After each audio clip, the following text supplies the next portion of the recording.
Welcome back to the Cinema Clubhouse podcast. I am Travis. And I'm Will. And Happy New Year, Will. Happy New Year, Travis. We made it. Oh, man. It took so long to get here. Feels like it took a year. About a year. Not quite, but close. Yeah. Today, we're talking about our favorite movies from 2025. It was a good year for movies. movies. It was pretty good. You know what? I enjoyed it heavily. Maybe not an all-timer. No, I don't think so. But yes, definitely had some hits, had some misses. As every year does. As every year does. But yes, we're going to talk about our favorite movies of the year.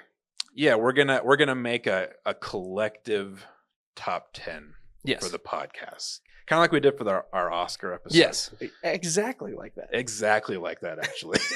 Except new movies. New movies. From this last year. Best of 2025. According to us, this is our personal opinion. That's right. Disclaimer, but also it's objectively the top 10 movies. It is.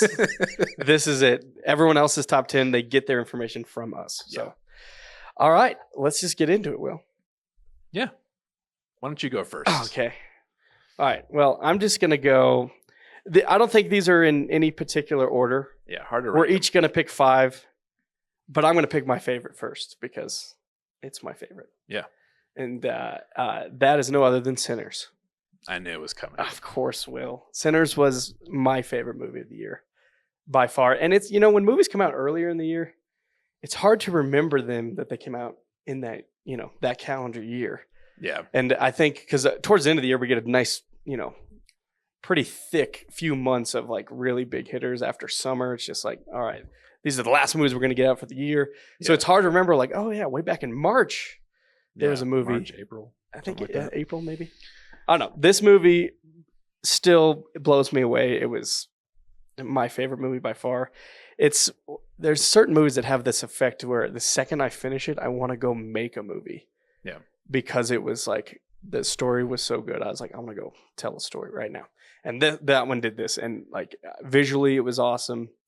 It had some crazy cool scenes that just were the whole flow of the movie was just great. I mean, it was a home run. Yeah.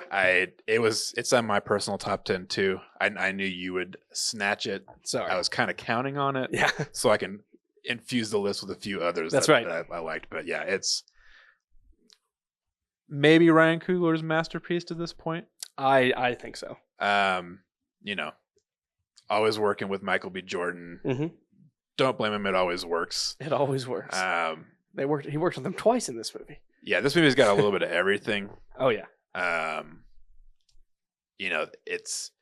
think what's so great about it is it works so great you almost forget that it's a vampire movie. Yeah, no, really. Until it becomes one. Like honestly, you get to the point where like if you removed vampires, could you still have this movie be just as good? And I mean, honestly, you could switch the vampires with like just people, and it would. Some things wouldn't work as good. But for the majority, it would. And that's when you know you have a really good horror movie, when you take the horror element out of it and it still works. Yeah. But yeah, the I don't know, man. It was beautiful. The cinematography. The choreography was good, but cinematography was just top notch. Music was great.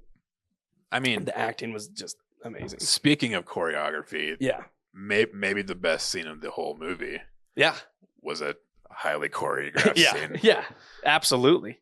The big music through the generations. Dude, that scene, I had no idea what I was watching. And like the way they kind of set that up, like kind of sprinkle that throughout the movie, like some people have the power to, reach beyond their time, which you're like, okay. And then they visually showed that and it was crazy. That's the craziest scene I've ever seen. Yeah. Just like every genre, it hit every genre, and then they were all performing together, and it was just like, what? Yeah. And it's just like the whole thing burns behind them, and they're just left standing there. You're like, what just happened? It's like, do they know this is going on? Yeah, definitely a mind F. Oh yeah, that was one of the most creative scenes in a movie I think I've ever seen. Yeah, you love when directors take swings like that. Oh yeah. That could have been a disaster. Oh yeah, it could have been like that. It was really good. And then there was that really weird scene in the middle. But no, it worked. And I think it worked because, it was a central part of the story. Yeah. and what they were saying, like how they were using music to, transcend to the spiritual world, which was, they did it perfect. Yeah. Yeah. So that's my number one. That's my number one. Great choice. Yeah. I think the movie I'll put in next is probably my number one for the year too. Again, these aren't necessarily in order, right? But I think this one is. Mm-hmm. And I caught it late. I didn't catch it in the theaters. I wish I had. It was F1. Heck yeah. Or F1 the movie. F1 the movie. In case you're confused. In case you search, you're not just watching this movie has nobody I know in it. Yeah. I had heard good things about it leading up to it. I was worried that the hype would kind of ruin it for me, but it just clicked on every level for me. Like from the performances, like loved all the characters in it. Thought Brad Pitt was great. Loved the young guy who was his partner.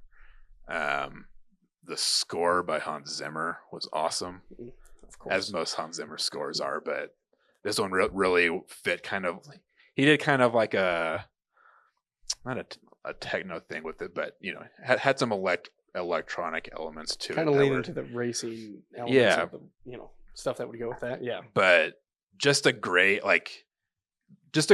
movie. Like it wasn't necessarily it wasn't a movie trying to say anything. Yeah. Which I don't mind. Right. If movies do that, but like just the story was great. The action was great. There were twists and turns I didn't see coming, even though it was formulaic in a sense to other sports movies. It just everything clicked, and like, man. Well, I think with any movie, you should start with like, let's just make a good movie, regardless of what subject it's in or what genre it's in.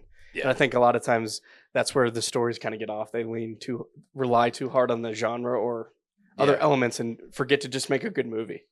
Yeah, and the racing scenes were visceral, like you were right in it. Heck yeah. I don't know pretty much anything about F1 racing, but it had me hooked the whole time. It's fast and dangerous. It's fast and it's dangerous. That's all I know. Javier Bardem, great in it. Like, just a movie that I know I'll keep going back to. Yeah, that's definitely one that I still need to catch. I haven't caught it yet, but everyone has told me it's amazing. And again, I'm worried of the hype, but I don't think I don't think this movie will do that because I think it's just a good movie. So yeah, I mean, is it Joseph Kosinski, the director of it, and also did Top Gun Maverick? Mm-hmm. Like, he's got a little streak going now. Yeah, he's got a thing with like vehicles that go extremely fast and extremely dangerous, and get Brad Pitt or Tom Cruise to be in it. Yeah. So who's going to be in the next one? Tom Cruise again. They just alternate. It is alternate. I mean, they're talking about doing a crossover with Days of Thunder, which, if it's the same creative crew, they can make it happen. Whatever. We'll take it. Yeah, that's good. Yeah, that's good. Yeah, that one definitely was on the top of my list, and I just never got to it. Came out in a busy time, and here we are. It's tough to catch them all, Travis. Until we own our own movie theater, Will, it's going to be hard to watch every movie that comes out. Yeah. That's good. All right. So my second one, I'm staying in the same genre, same horror genre. Horror had a pretty good year. It was a great year for horror. For movies. And their stories were just lots of different kinds. So original and so good. But I'm going to go with this was my second favorite movie of the year, which was Weapons. Another one I knew would be on the list. It was so creative, the way they told the story.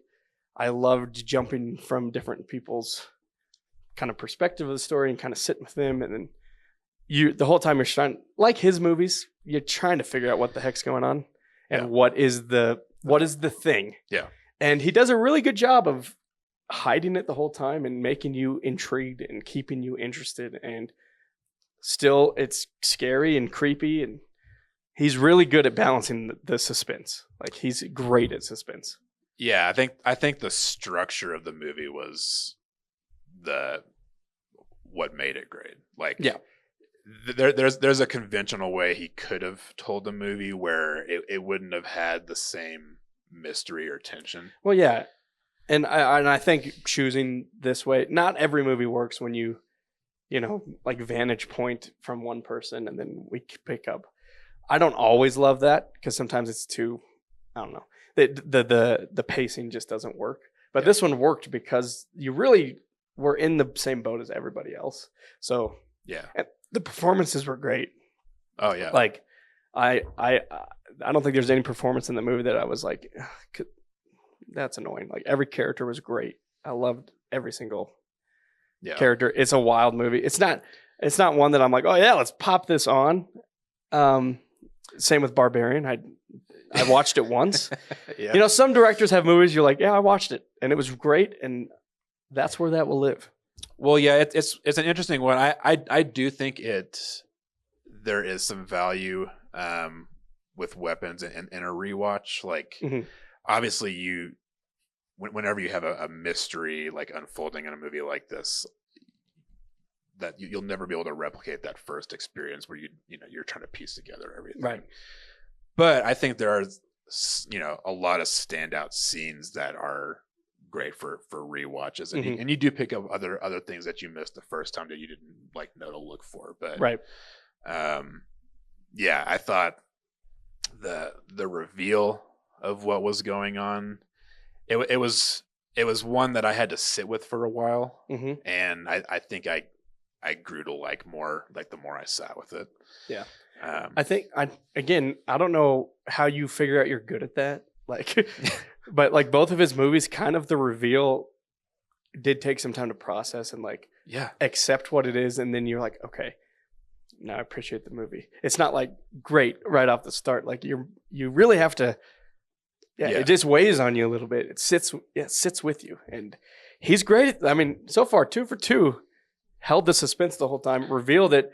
Wasn't quite what I was expecting. Yeah. And still had to like process it, and they're like, okay. And then it's good. Like, I don't know. If nothing else with his movies, you're in for something different. Right. Which is what you want. Yeah. Yeah, we want something different. And to me, Sinners and Weapons were just so original. And like, I was like, oh, this is like refreshing. And it might have given us a new iconic horror villain. Yeah, I think it did. He's in talks to do a prequel, and they were talking about it in a meeting, and he had weapons written on the whiteboard, and he walked up to the whiteboard and erased the S weapon, and they're like, brilliant. It's like, there you go. That's some Fast and Furious. Yeah, he's like, I got an idea. Right there. How about that? They're like, genius. Green light, go picture. Go. What do you need? We'll pay. But no, that was my second favorite movie of the year, and one that I think will be talked about for a while. I think this and Sinner will sit in people's top list in different things for a while. They're definitely two of the like 2025 zeitgeist movies. Yeah. Like Sinners has had the staying power. Right. And we'll obviously see more of it going into award season and stuff too. Yeah. But yeah, Weapons was another one where it just kind of crept up on people because no one knew what it was about. Well, I mean, the marketing, they didn't really do anything with it. It was just like, it didn't even have it just had a title. Yeah. With nothing on the IMDb until like a month before. Yeah. So like you still like, I have no idea what this love is. the marketing. And I do too. And that's, I'm to the point, like, let's have some directors make movies. I know we can't do this with zero marketing and just like you get in and then it's completely like, I literally have no idea. Yeah. Maybe a poster. Maybe that's it. Maybe James Cameron could just do his Avatar movies that way where it's just like, here title. It is. Yeah. That's all you get. That's all you get. You know what you're getting. You know what you're getting. Oh, good. All right. Next one I'm going to throw out is also in the horror genre. Okay. Sort of. Okay. It's horror adjacent. Okay. It was another one that I saw toward the beginning of the year, and I just loved it. I thought it was creative, sort of another one where you don't want to get spoiled in the marketing of the movie to know what's going on before you see it. But One I'm going to throw in is Companion.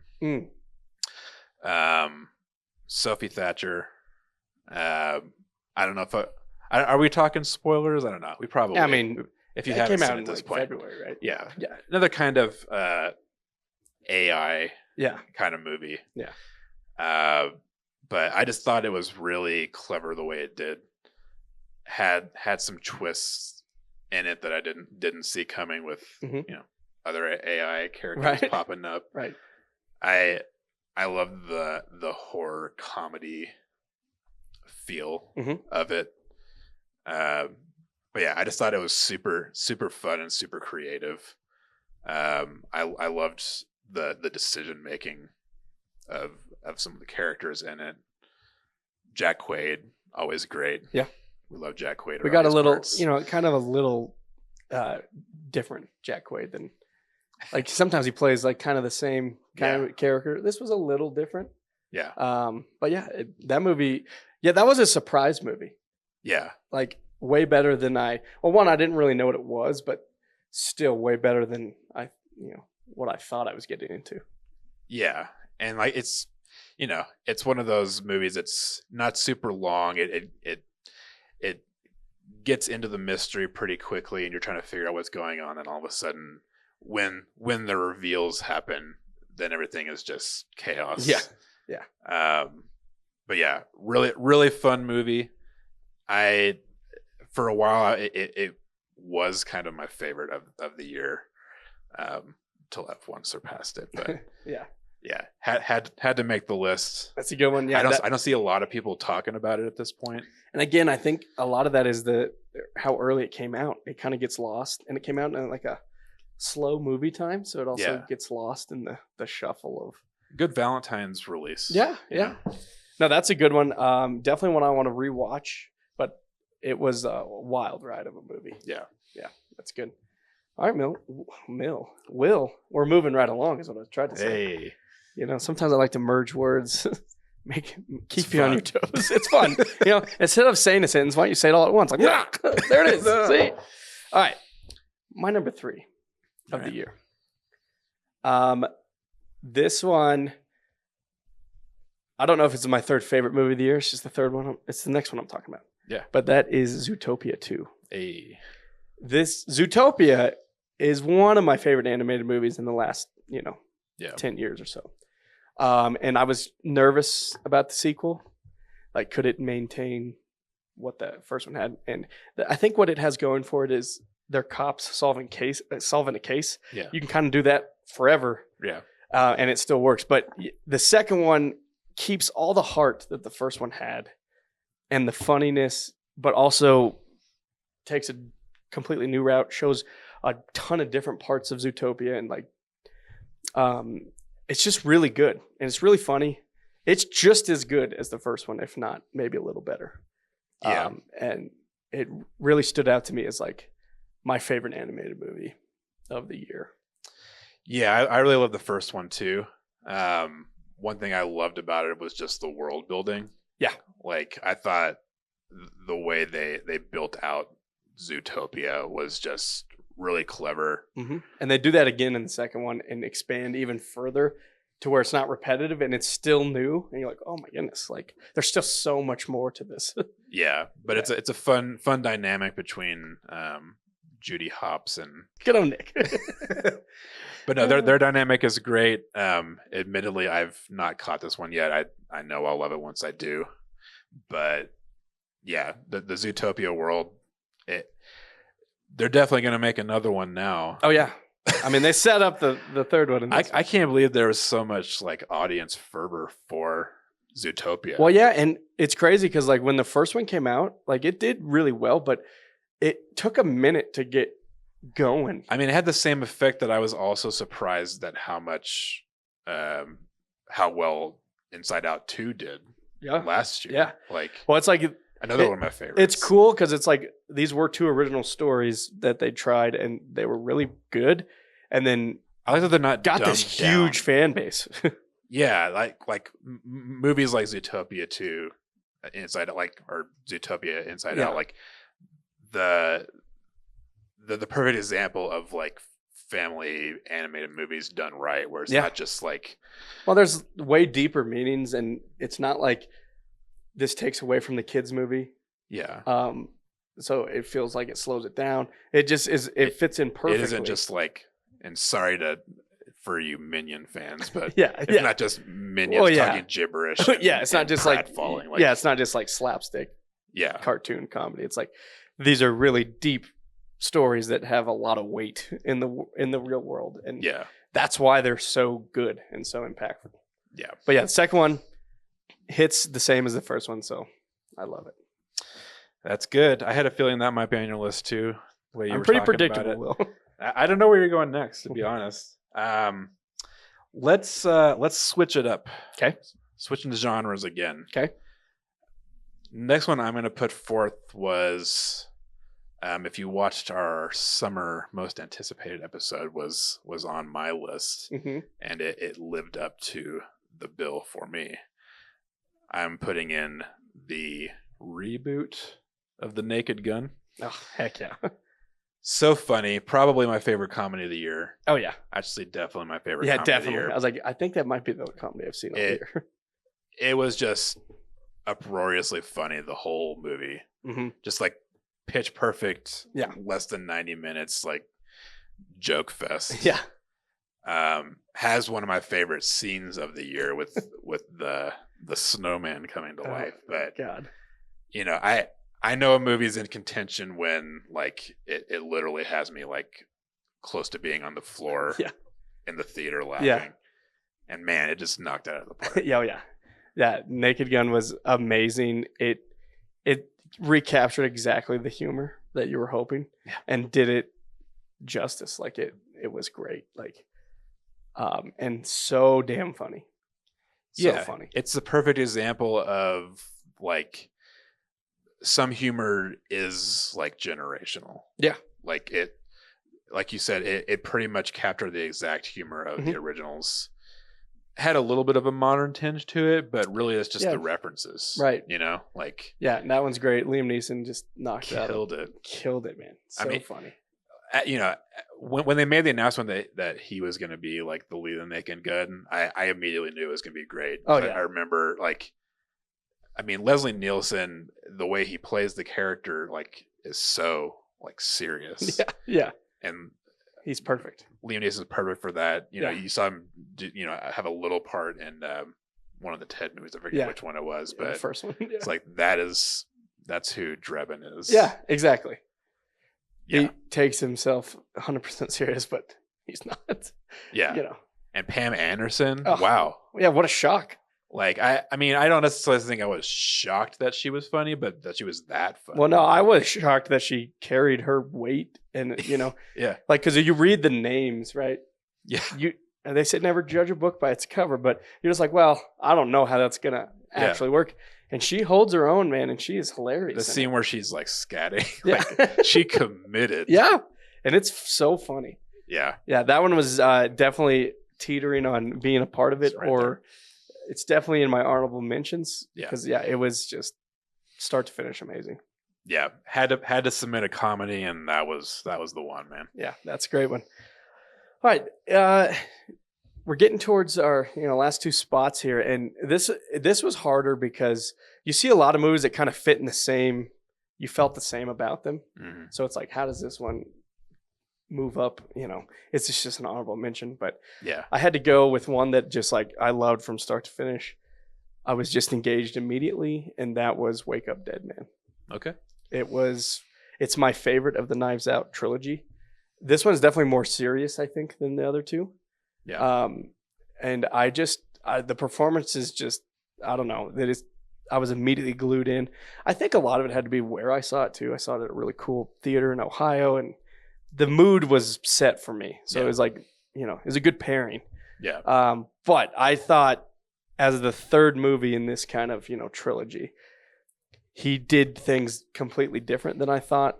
It was completely different than I thought it was going to be. Yeah. And so I loved that element. But I feel like it still had all the elements that made the other ones good. But kind of reinvented it. So it wasn't exactly carbon, cut out. And so, that one just blew me away. I thought Josh Brolin was unbelievable. Josh Brolin making a second appearance on this list. Dude, he's had a year. He's had a year, man. He's putting in some performances, I'll tell you. Yeah, it was great. Admittedly, it's probably my third favorite of the three, but I love the series. Like it's like ranking the Lord of the Rings movies. Yeah. Like it was in my honorable mentions, Yeah. but I have no problem with it being in our top 10. Like Yeah. It definitely was the best, I think, put together mystery of the three. Yeah. Like the mystery was definitely the focus of this one more Right. so than the others, which there were other focal points in the other two. Yeah, I felt like the other two relied more on the ensemble than the mystery. Yeah. And this one flipped it. And I think that's why I was like, oh, that's completely different. So, I'll watch a million Benoit Blanc movies. oh, yeah. I mean, I feel like he should just be in every movie. Like, anytime there's a case, just like he'll pop up. All right, we have an idea for a podcast. Where are we placing Benoit Blanc? That'd be a really quick episode. Right there. Just us naming movies. Like, what about Star Wars? He's Darth Vader. Oh, goodness. But no, that one was Ryan Johnson. You know, he's a hot or cold kind of guy for some people. Like, you either hate him, you love him. Most people aren't like, eh. They're kind of extreme. Yeah. For the most part, I love all of his movies. Yeah, he's hit pretty much across the board for me. I love all his original movies. I'll say that. Yeah. No, again, if he keeps making Benoit Blanc mysteries, sign me up. I think they're already talking about another one. Thank goodness. Sign me up forever. Do a series. Yeah. Where he solves a different case. He's just going through his diary. He solves a different case each episode. Yeah. No. Good pick. Again, no beef with that one making it. All right. My next pick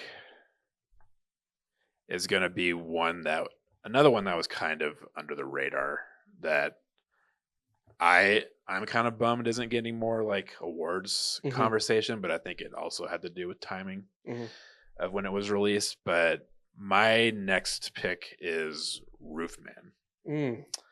That's good. This was one where I saw the trailer for it in the theater, like having no idea the movie was even being made.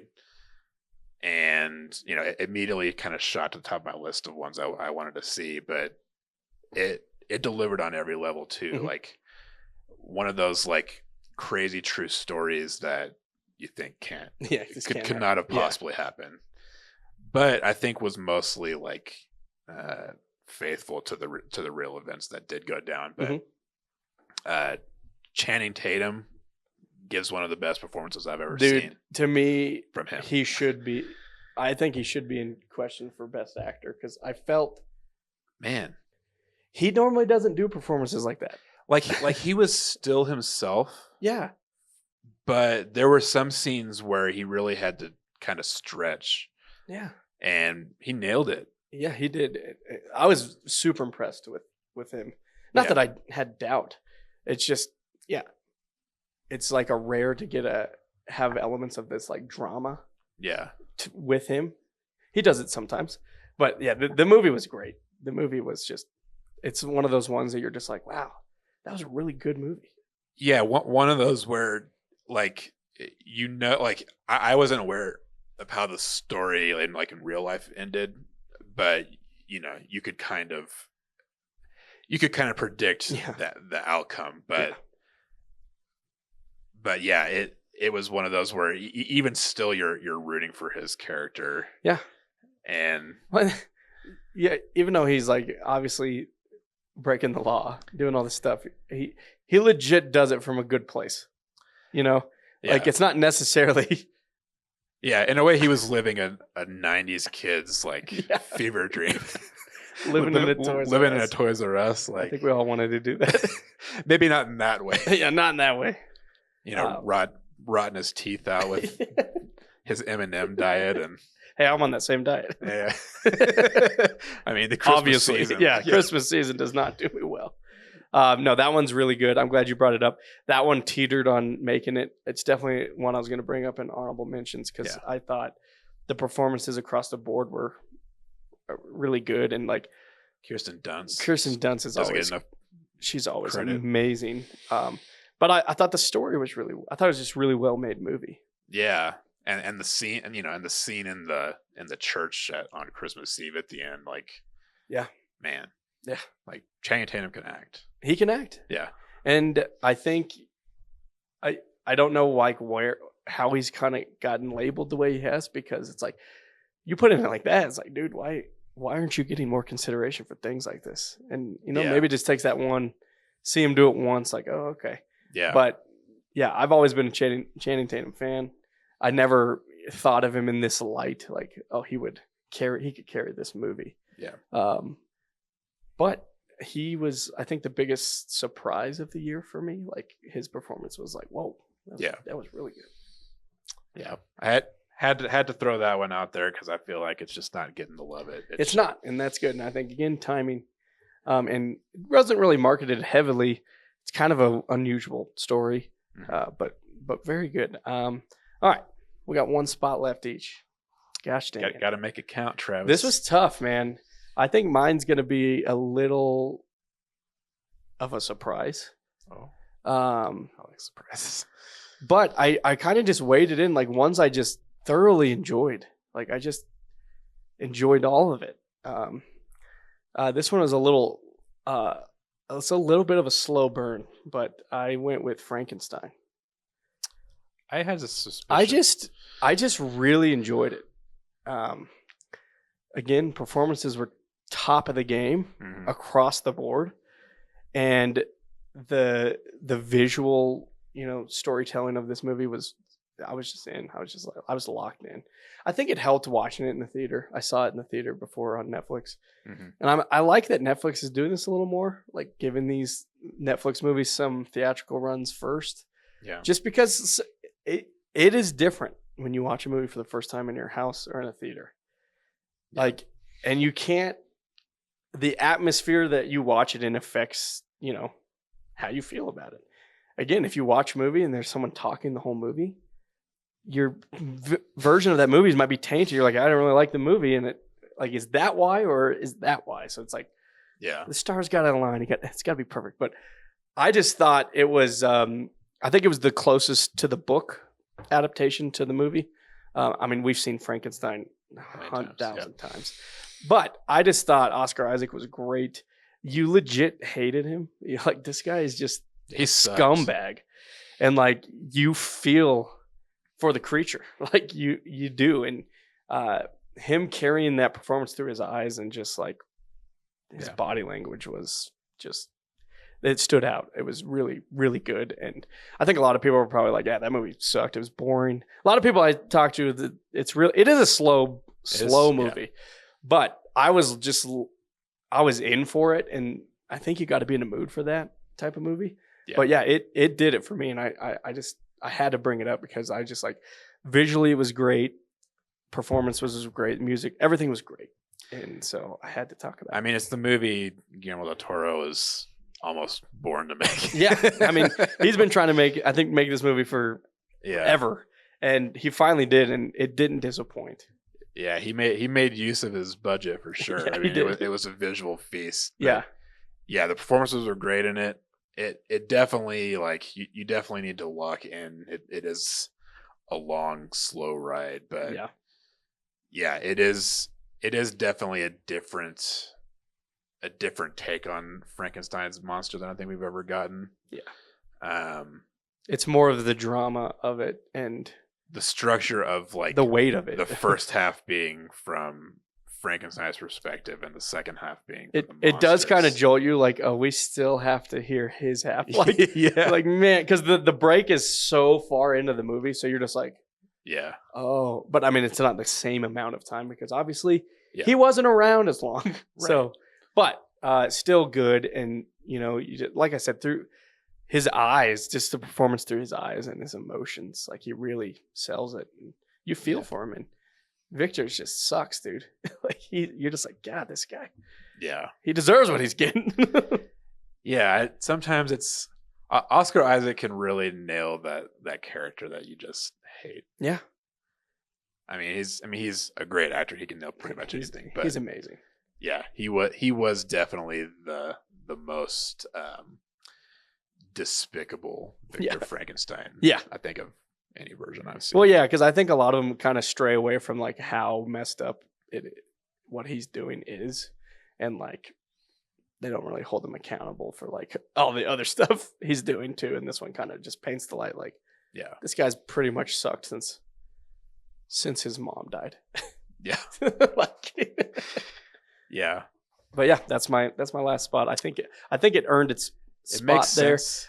It might be a little not as many people like that one like across the board, but I really did. Yeah, it's definitely not, for lack of better phrasing, like a crowd pleaser No, of a movie. Like it's again, it's like one of those like, yeah, this is not a blockbuster where you're like, but if you're locked into the story part of it, yeah, I think it will do that. But again, yeah, it's not gonna bring in the crowds. yeah, definitely a worthy spot. Man, what am I gonna do for number 10? I don't know, Will. I've got a few I'm throwing around in my head. Ouch. Too hard. I think I'm gonna go one that just kind of really caught me off guard. Okay. That, like, in the promotional like material for it, I was intrigued by it, but it wasn't necessarily like top of my like watch list.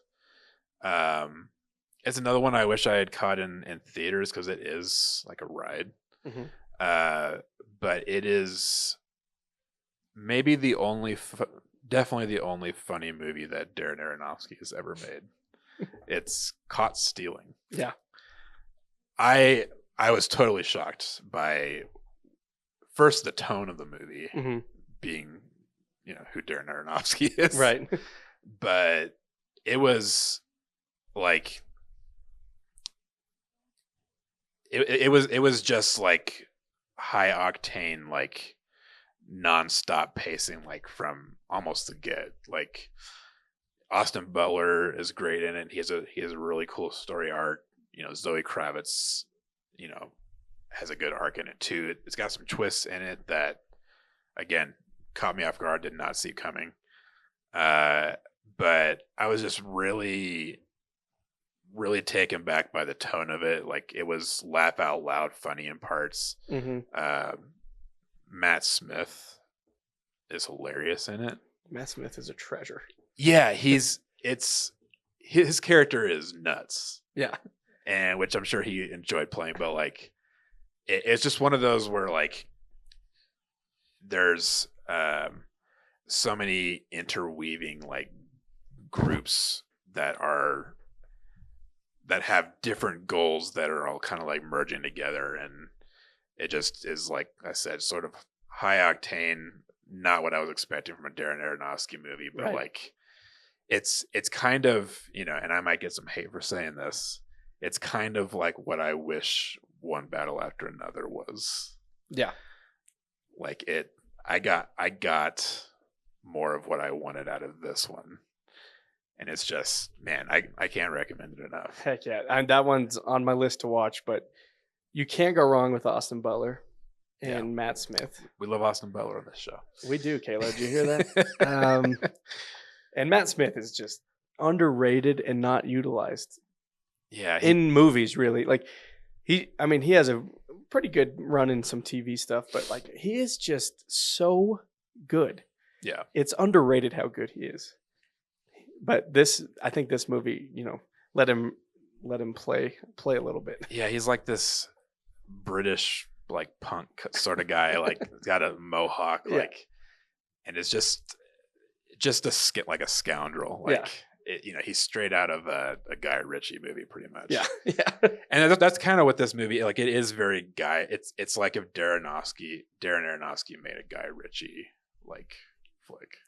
That's cool. We should go into filmography and see, like, figure out directors who kind of take a swing off from what they normally do. Is like, who are they trying to be like? Yeah, like it truly is different. Like, it's not that it's like has zero introspection at all, but like Darren Aronofsky's movies are always very like deep material, Yeah. like heavy. Kind of have to watch it. Like, what was this movie actually about when I finished? You feel kind of like icky usually, like when it ends. But yeah, there was a few. I was throwing around in there, and I had to give this one some love. That's good, Will. I was gonna talk about some honorable mentions, but you almost talked about every honorable mention I had, which is good because that means all these movies get talked about. But one we didn't bring up, I wanted to include. I just can't include it because it's so hard to watch. Mm-hmm. But the story was so good that I need to talk about it, and that's Bring Her Back. Mm. The story was. Speaking of heavy, that movie's hard to watch. It's heavy. It hurts. It's disgusting. Yeah. It's insanity. But the story, I mean, it's a simple story, right? A mom grieving at the death of her daughter and doing whatever she can to get her back. Yep. Relatable, but not the route I thought this movie was going to go. And it's probably the most effed up movie of the year. Yeah, it is rough, but man, horror has had some really hard-hitting drama elements underlining their movies that just really take them to a new level. Yeah. To where you're not just going to watch this gruesome movie. Like it's really heavy. Yeah. And that movie, I felt legit sad at the end. Like I felt like I understand what she was doing, but my God, like, I don't know how you let that blind you completely to do what you have to do. And it's just like, I just felt sad for her and sad for everybody in this movie. You just feel so sad. Yeah, those directors really push the boundaries of like horror. Yeah. Like the Bring Her Back is not necessarily a jump scary kind of movie. Mm-hmm. Like there might be one in there, but man, they deal with dark stuff. Yeah. Again, it's not one you're like, you want to put this on? No, I watched it. Yeah, I'm good for life. That's not one that I can think of a circumstance. Like maybe for the purpose of shocking somebody else. Yeah. I'll watch it with somebody if they haven't seen it, but I don't necessarily. I'll watch it like this. Yeah, like oh. Yeah. But yeah, I had to bring that one up. Again, too gruesome to make my favorite movies of the year, but definitely one that needs to be talked about because, again, they really do push the boundaries and really explore this like human story and like psychology in these horror movies that just like that no one else is really doing. I mean, if you want to talk like legitimate cringe, you're legitimately cringing watching their movies. Yeah, that's good. I do have a few other honorable mentions that I want to bring up, unless you have another. No, go ahead. I mean, was a pretty solid like superhero movie year. Great superhero movie. Superman was great. Fantastic Four was close to being thrown out there. Yeah, me. I loved Fantastic Four and Superman a lot. Yeah, Superman was a surprise to me. Yeah. Like, I didn't think I was going to enjoy it as much as I did, but man, I really did enjoy it. It was a great tandem. When it came out around, a couple of weeks apart. Yeah. I was literally at the movies for, like in the midsummer, just like every weekend I was there.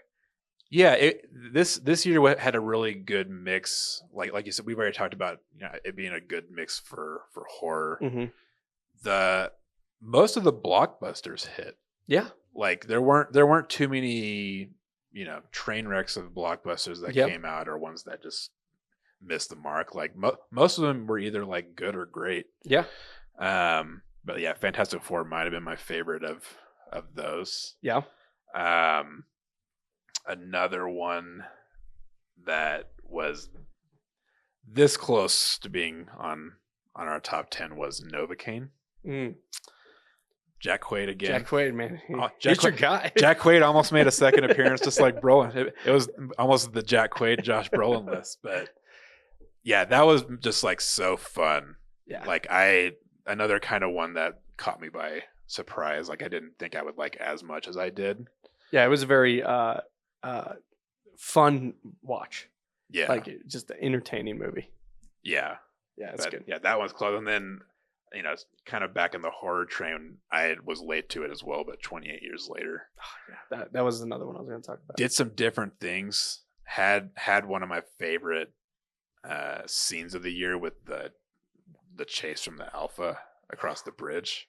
Yeah, it was just so cool the way it was shot. Yeah, and it was so stressful. Yeah, so stressful. I cannot wait for the next one.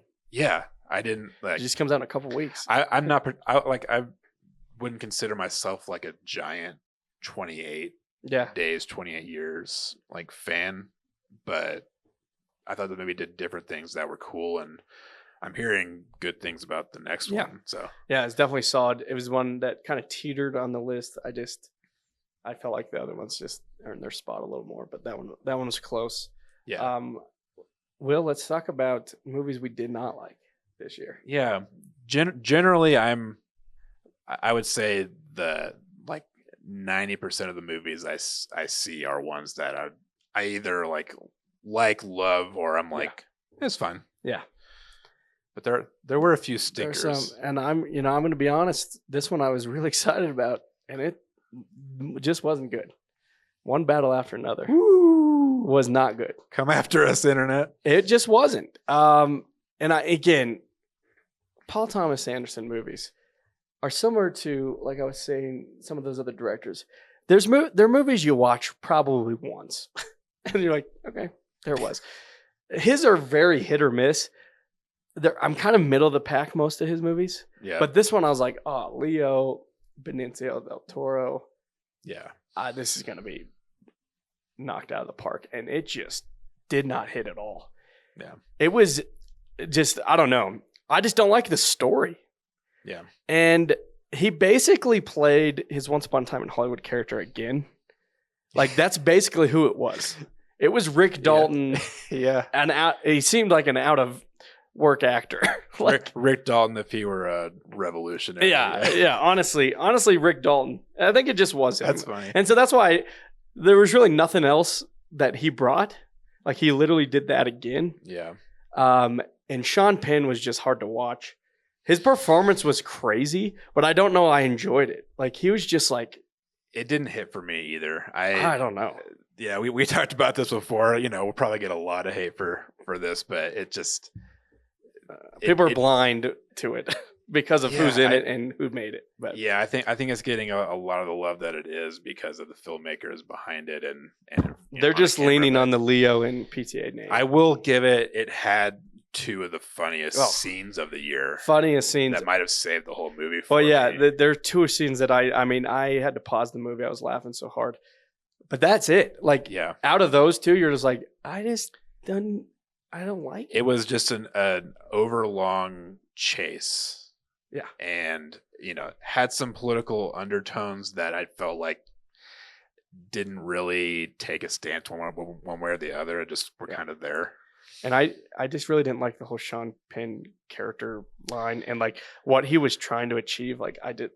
Yeah. I don't know. I kind of get what they were trying to do with him, but yeah. And then I don't know. The story just fell flat, and Benicio del Toro was barely in it, and I was like, they marketed it like him and Leo were the two leads. I do wish he was in it more, and so that was disappointing. But yeah, I mean, overall, just really disappointing. I really tried to like it, and then when I finished it, I was like, I just don't think I did. Like, sometimes I have to convince myself, did I like that? Yeah. And I think a lot of times I lean on, well, this guy made it, so I had to have. But yeah, I really was fighting with myself. I was like, I didn't. I just didn't like it. Yeah. And so that was the biggest disappointment because I was like, oh, this movie's gonna be great. Yeah. I mean, I would definitely lean more like the disappointment route. Yeah. It was still, I think, well made. It just, I wish I loved it more. Yeah, I just didn't like it. Unfortunately, I just didn't like it. And again, his movies, I'm not like, woo! Yeah. Like, you're just like, that's kind of is what it is. Right. But, so yeah, any other movies that you just didn't like? Yeah, I've got a few of them. There's one that I think we've talked about before, and this is kind of more on the disappointing route too, but Fountain of Youth, Guy Ritchie's Fountain of Youth, which I was like, all right, we're getting like Guy Ritchie's Indiana Jones, and quite literally, it was Guy Ritchie's like almost beat for beat. It just was like not great. Another one that I was kind of looking forward to, just maybe for some nostalgia reasons, was I Know What You Did Last Summer, which is actually the title of it. Yeah. They didn't bother to do anything. We'll just keep the title. Honestly, anything creative with it. It took a turn that was just like, come on. Yeah. So that was a disappointment. One that was just like the poster child for Netflix original movies that are just why they have the bad rap that they do. The Electric State by the Russo brothers. Maybe they can only do Marvel movies. Yeah, maybe. I don't know, but this one was like so bland, and like there were some creative elements to it, I guess, but they just didn't work. Yeah. And then one more I'll throw out there, which is really just on the list because I honestly don't know what I watched. It was Nick Cage's The Surfer. Literally, like I was mesmerized by it. Yeah. But I don't think I enjoyed 1 second of it. It was maybe the most atrocious. And that's movie. sad to say for a Nicolas Cage movie. God, I mean, he gave it, but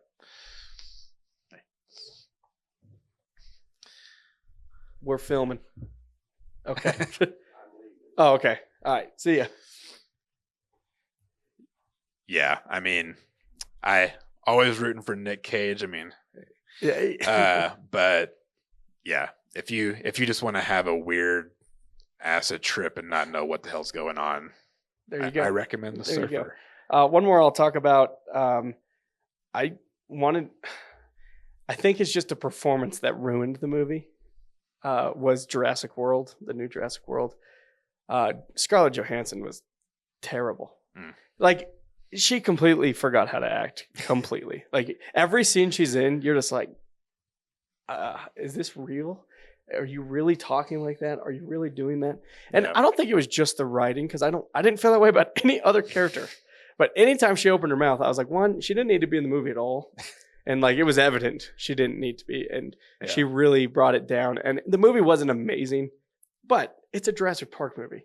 You just want dinosaurs to eat things. Yeah. Like, that's the point of the movie. People. Yeah. And so that performance just made it go way down for me. Like, honestly, you take her out of it, I think I like it way more. And it's just like her character is useless. Yeah. And they try to be like, she's the reason. Like, no, everything could have happened if you pull her out. But her performance was god awful. Like, probably the worst I've seen in a while. Yeah, I've been off of the Jurassic train for a bit. I don't know. It'll take something amazing to get or me they back. could just stop, you know. They could just stop. We could just. Why would they? They're still making like they still close to $1 billion. Yeah, it still made so much money. Yeah. And it's funny because the point of that movie is like people are uninterested in dinosaurs, so and everything's failing, and it's like clearly not. Like, people are still interested. It's just it's got dinosaurs. How you do it. And it's disappointing because I love the director, and you know, I felt like all the pieces aligned to kind of reboot it, and it just didn't do it. So that's it. That's 2025. 2025 overall, like we said, really great year. Even the worst ones we talked about, that, you know, most of them were more so just like disappointments. There weren't a lot of outright like trash that came out, but excited for 2026. Yep. Might has the potential for an all-timer kind of year. I think it does. I mean, it really does. But I don't want to set myself up for disappointment. Yeah. But yeah, this was fun. Glad to make this list. I think we came out with a nice eclectic top 10. I think so. Again, the objective top 10 movies that came out in 2025. Talked about a little bit of the worst, but what about you guys? Where do we screw up? What's on your top 10 that's not on ours? How badly are we misinterpreting one battle after another? Please let us know down in the comments. While you're down there, leave us a like, subscribe to the channel, and come back for another Cinema Clubhouse podcast.